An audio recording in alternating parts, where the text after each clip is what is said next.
గత బీఆర్ఎస్ ప్రభుత్వము పరిపాలన దృష్ట్యా జిల్లాలని పెంచితే నేడు కాంగ్రెస్ ప్రభుత్వం అవే జిల్లాలను కుదించడానికి ప్రయత్నం చేస్తుందని బీఆర్ఎస్ ప్రభుత్వం ఉన్నటువంటి నాయకులు అటు ఆరోపణలు చేస్తున్నారు.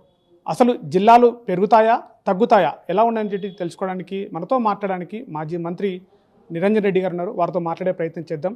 సార్ చెప్పండి, అంటే ఒకవైపు ఏమో సీఎం చెప్తున్నారు, మరోవైపు కాంగ్రెస్ నేతలే జిల్లాలు కుదిస్తాము అని చెప్తున్నారు. అసలు జిల్లాలు కుదిస్తారా, పెంచుతారా, తగ్గుతారా? దాంట్లో వనపర్తి జిల్లా, నారాయణపేట జిల్లా కూడా పోయే అవకాశాలు ఉన్నాయని చెప్పేసి చెప్తున్నారు. ఏం చెప్తారు జిల్లాల గురించి?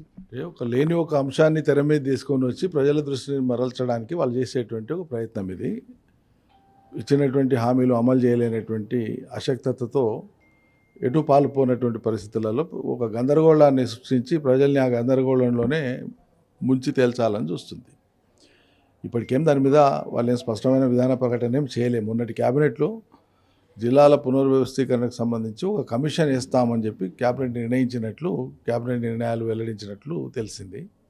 ఇంకా కమిషన్కి సంబంధించినటువంటి ఇప్పటికేమీ ప్రభుత్వ ఉత్తర్వులు ఏమి వెలువడలేదు. ఇప్పటికీ వెలువడిన తర్వాత వాళ్ళ మార్గదర్శకాలు ఏముంటాయి, వాళ్ళు ఏ రెఫరెన్సెస్ పెడతారు ఏంటి చూసుకొని అప్పుడు డీటెయిల్గా మాట్లాడదాము. ఒకటైతే తెలంగాణ ఏర్పడిన వెనువెంటనే మనం నూతన జిల్లాల ఏర్పాటు, నూతన రెవెన్యూ డివిజన్లు, నూతన మండలాలు పెట్టి కొత్తగా ఏర్పాటు చేయడమే కాక మొత్తం కూర్పు చేసినాం. ప్రజల సౌకర్యము, పాలనా సౌకర్యము అన్నింటిని దృష్టిలో పెట్టుకొని, ప్రజల మనోభావాలను దృష్టిలో పెట్టుకొని, వాళ్ళ విజ్ఞప్తుల్ని దృష్టిలో పెట్టుకొని, చాలామంది యొక్క అనుభవం వాళ్ళ యొక్క సూచనల్ని కూడా దృష్టిలో పెట్టుకొని జిల్లాల కూర్పు, మండలాల కూర్పు అవన్నీ చేసినాం. అత్యంత శాస్త్రీయంగా, అత్యంత ప్రజలకు అనుకూలంగా ఉన్నాయి. అవి 10 ఏళ్ల కాలంగా పనిచేస్తూ ఉన్నాయి. 2016 అక్టోబర్లో మొదలైతే 9 ఏళ్ళు వెళ్ళి 10వ సంవత్సరం నడుస్తుంది కొత్త జిల్లాలు ఏర్పడి. చిన్నపిల్లలంతా ఆనాడు అలా యువకులుగా ఉన్నారు. పాలనా ఫలాలు ప్రజలకు అందినాయి. ప్రజలు అలవాటు పడిపోయినారు కొత్త వ్యవస్థకి. 10 ఏళ్ల తర్వాత ఇప్పుడు మనగాళ్ళు వచ్చి మేము దాన్ని మారుస్తాం, కింద చేస్తాం, మీద చేస్తామంటే వీళ్ళని ప్రజలు పిచ్చోళ్ళు అనుకుంటారు తప్పిస్తే ప్రజలకు ఏమవసరం ఉన్నాయో దాని మీద దృష్టి పెడతలేరు. లక్షల మంది రైతులు రోడ్ల మీద నిలబడుతున్నారు ఒక బస్తా యూరియా కోసం ప్రతి సీజన్కు. సిగ్గుపడాల్సిన సర్కారు దాన్ని ఎట్లా సవ్యంగా చేద్దామో అది ఏమంటానంటే, కుదురుకొని బాగా పనిచేస్తున్నటువంటి జిల్లాల జోలికి ఎవడు రమ్మన్నాడు వీళ్ళని? ప్రజలు కోరినరా? ప్రజలకు తక్షణ అవసరం ఏంది ప్రజలకు? దాని మీద మీరు దృష్టి పెడుతుండ్రా? అది చేయమంటేనంటే ప్రజల తక్షణ అవసరాలను పక్కకు పెట్టేసి దృష్టి మరల్చడం కోసం ఇటువంటి వాటికి పాల్పడుతున్నారు. ప్రజలు చాలా తీవ్రంగా ఉన్నారు.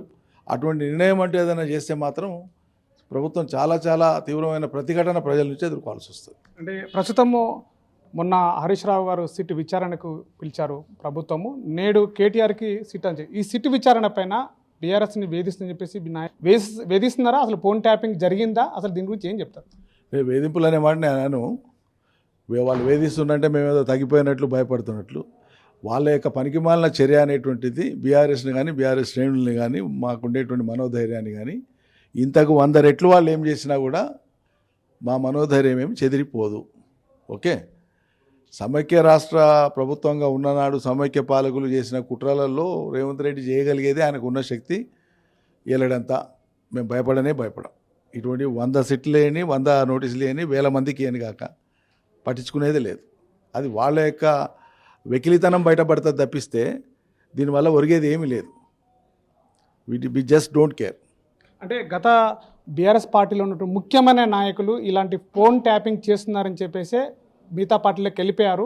అటు అసలు బీఆర్ఎస్ పార్టీలో ఉన్నటువంటి నాయకులు కూడా ఫోన్ ట్యాపింగ్ చేశారని చెప్పేసి ఆరోపణలు చేస్తున్నారు. అందుకే బయటికి వెళ్ళిపోయారు అంటున్నారు. నిజంగా చేశారా? దీని మీద ప్రెస్ మీట్ పెట్టి ఏ మంత్రి అయినా, ఏ ఉన్నతాధికారి అయినా ఎప్పుడైనా మాట్లాడినా, ఇప్పుడు మీరు వేసినటువంటి ప్రశ్నకు సంబంధించినటువంటి అంశాలు వాళ్ళకు వాళ్ళు చర్చకు పెట్టి, వాళ్ళకు వాళ్ళు లీకులు ఇచ్చి, వాళ్ళకు వాళ్ళు పత్రికలు రాయించుకొని, వాళ్ళకు వాళ్ళు టీవీలలో చర్యలు చేసుకొని దాని మీద పెట్టి అడిగితే ఎట్లా? నిర్దిష్టంగా ఏముందో వాళ్ళని చెప్పమానండి.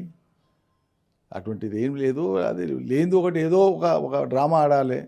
2 ఏళ్ళు అయిపోయింది, ఇంకో ఏడాది అర్థం అదో ఏదో అంశాలు పెట్టి డ్రామా ఆడడం తప్పిస్తే దాంట్లో ఏమీ లేదు.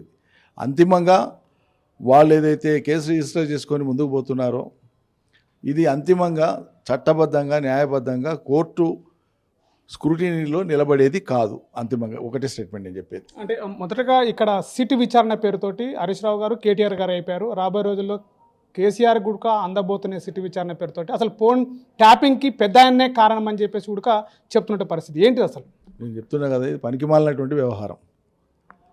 100% ఒక పనికిమాలిన వ్యవహారం ఇది. దీంట్లో ఏమీ లేదు. అంతిమంగా కోర్టులో నిలబడేది అంతకంటే కాదు. ఆరోపణలు ఎవడైనా చేయొచ్చండి, వ్యక్తులు చేయొచ్చు, ప్రభుత్వాల పరంగా కూడా ఆరోపణలు రావచ్చు, అది వేరు విషయం. కానీ అంతిమంగా అది చట్టబద్ధంగా రేపు కోర్టులో నిలవాలి కదా.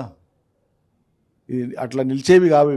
ఇవి కట్టుకథలతో కూడినటువంటివి, కంకాక్టెడ్ స్టోరీస్ అంటారు ఇంగ్లీష్లో, అన్ఫౌండెడ్ అక్యుజేషన్ అంటారు. అన్ఫౌండెడ్ అక్యుజేషన్స్ ఇవన్నీ కూడా లీగల్గా. అంటే కాంగ్రెస్ మంత్రి సవాల్ విసురుతున్నారు కేటీఆర్కి, టీఆర్ఎస్ ప్రభుత్వం మర్చెంట్కి, కోమటిరెడ్డి వెంకటరెడ్డి.